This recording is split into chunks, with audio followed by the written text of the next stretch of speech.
Nah, di dalam banyak hadis pula disebutkan bahwa pada hari mahsyar itu hanya ada orang-orang tertentu, orang-orang yang istimewa yang mendapat kehormatan untuk bernaung dalam naungan Allah, dalam naungan arasnya Allah Subhanahu wa ta'ala. Nah, jadi kada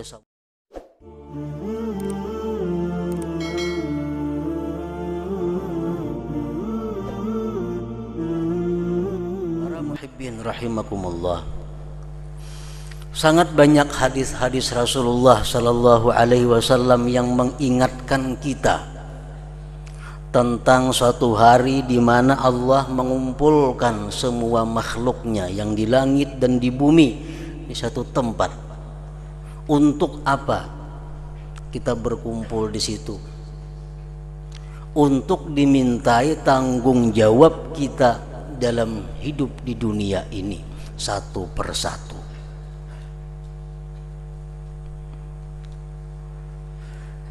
Dan di padang mahsyar itu dijelaskan dalam beberapa hadis tidak ada tempat naungan selain daripada naungan Allah Subhanahu wa ta'ala, di mana manusia pada saat itu berada dalam keadaan yang sangat menyedihkan. Kita bayangkan, kita pikirkan berkumpul miliaran manusia ditambah makhluk-makhluk yang lainnya di satu tempat nang rata, nang kada ada naungan apa-apa, sedangkan matahari sangat dekat di kepala kita.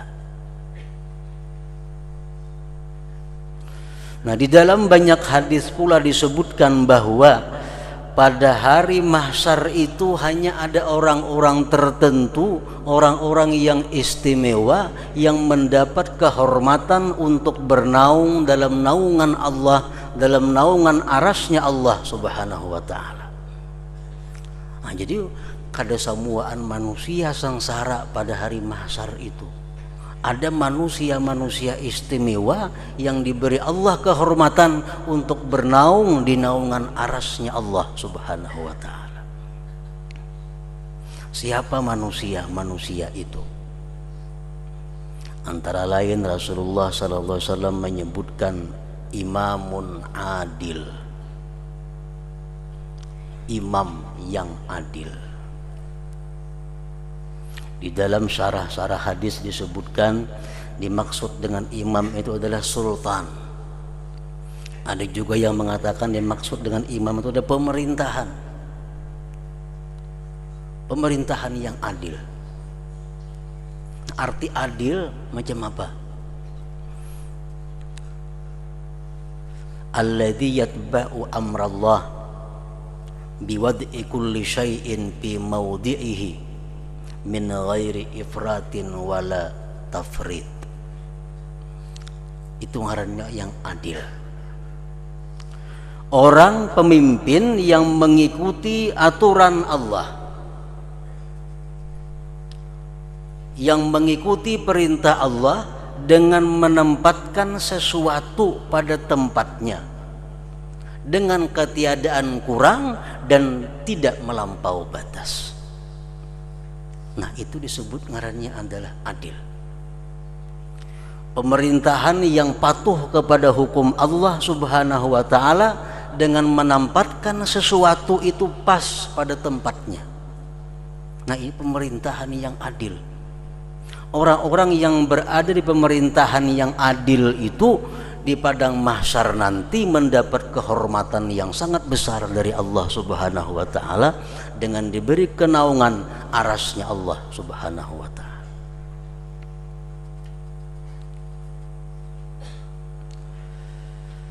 Di dalam kitab Al-Faidul Qadir disebutkan seseorang tidak akan bisa mendapat titel adil kecuali mencakupi 3 perkara. Ini calon-calon pejabat perlu mengetahui. Ini para sudah bukan pejabat, calon-calon harus mengetahui. Pertama, orang yang bisa disebut adil itu adalah mempunyai hikmah, mempunyai ilmu baik dalam bidang keagamaan atau dalam bidang tugasnya.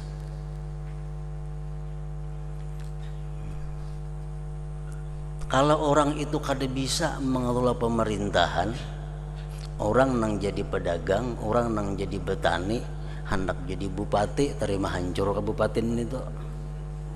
Inya kada ada ilmunya, kada ada sekolahnya. Nah, jadi orang nang hendak jadi satu pejabat itu mesti menguasai tentang apa yang bakal dijalaninya. Satu itu. Dan ilmu agama pun mesti cukup. Nah, itu pengertian al-hikmah. Yang kedua, syaratnya untuk menjadi adil itu adalah as-saja'ah, punya keberanian, punya ketegasan, kada penakut, kada peragu. Yang ketiga, al-iffah, punya kehormatan, menjaga diri daripada hal-hal yang diharamkan Allah Subhanahu wa ta'ala. Nah, 3 macam itu syarat untuk jadi adil. Orangnya ahli hukum tata negara di bidang pemerintahan umpamanya, ahli dalam bidang agama, imbah itu orangnya pemberani dan orangnya bisa menjaga kehormatan dirinya daripada memperbuat atau melakukan hal-hal yang diharamkan oleh Allah Subhanahu wa ta'ala. Nah, kalau ini yang jadi pemimpin disebut dia adil. Nah, dia akan berhak mendapat naungan Allah Subhanahu wa ta'ala. Yang kedua, yang dapat keistimewaan di hari jam'i atau hari mahsyar itu adalah syabun nasha'a fi ibadatillah, seorang syab yang hidupnya beribadah kepada Allah. Syab itu seseorang yang berumur antara 15 sampai 30 tahun. Bahasa kita pemuda, umurnya 15 sampai 30, antara itu disebut dalam istilah bahasa Arab syab. Nah, seorang pemuda ini gawiannya sehari-hari adalah beribadah kepada Allah Subhanahu wa ta'ala.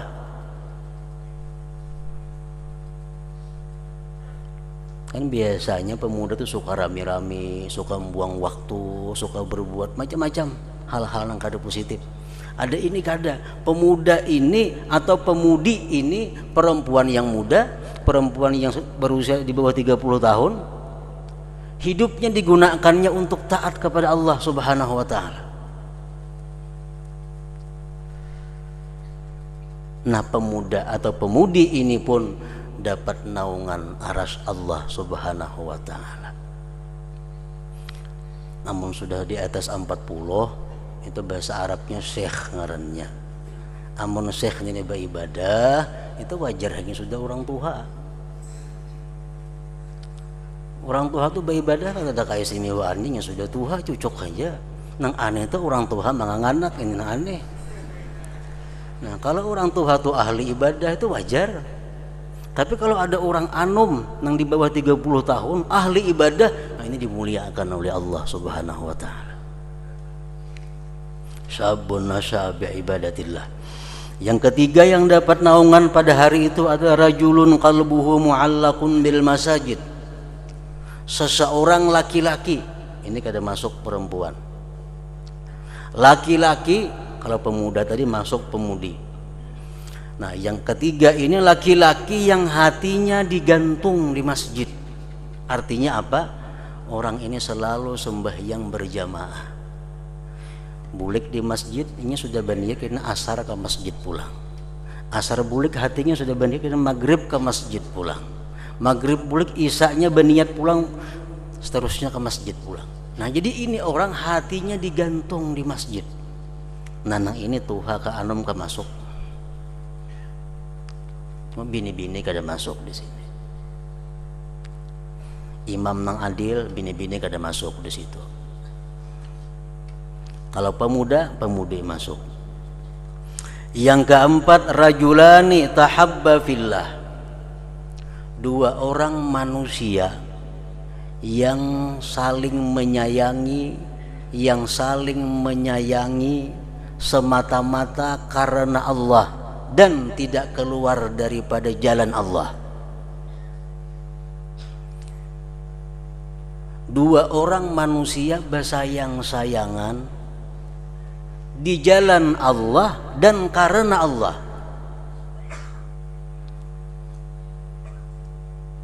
Contohnya, kita ada melihat seseorang ini ahli ibadah, taat kepada Allah, bagus akhlaknya, diridai oleh Allah. Nah, lalu kita cinta kepada laki-laki seperti itu, kita sayang kepada orang seperti itu. Kenapa kita sayang? Karena kita tahu bahwa orang itu adalah sayang kepada Allah, orang itu cinta kepada Allah, lalu kita sayangi. Nah, lalu orang yang kita sayangi tadi pun sayang juga lawan kita. Akhirnya bersayang-sayangan antara dua orang ini semata-mata karena Allah, tidak ada tujuan lain. Dan dalam pergaulannya pun tidak keluar pada jalan Allah Subhanahu wa ta'ala. Nah, ini orang termasuk istimewa di sisi Allah Subhanahu wa ta'ala dengan mendapat kehormatan bernaung di bawah arasnya Allah pada hari mahsyar. Yang kelima, rajulun zakarallah khaliyan fafadat ainah. Yang kelima, seseorang, baik laki-laki baik bini-bini, yang berzikir kepada Allah Subhanahu wa ta'ala khalia, di tempat yang sunyi. Berzikir di tempat yang sunyi, serangan artinya, lalu menangis dia karena takut kepada Allah, atau karena rindu kepada Allah, atau karena malu kepada Allah, atau karena cinta kepada Allah. Sambil berzikir sambil menangis, tapi khalia, di tempat yang sunyi. Namun di tengah orang banyak bertangisan itu mau bau umpatan, saya menangis umpat juga nangis sebelahnya, itu umpat juga nangis sebelah, itu ada lain itu yang dimaksud.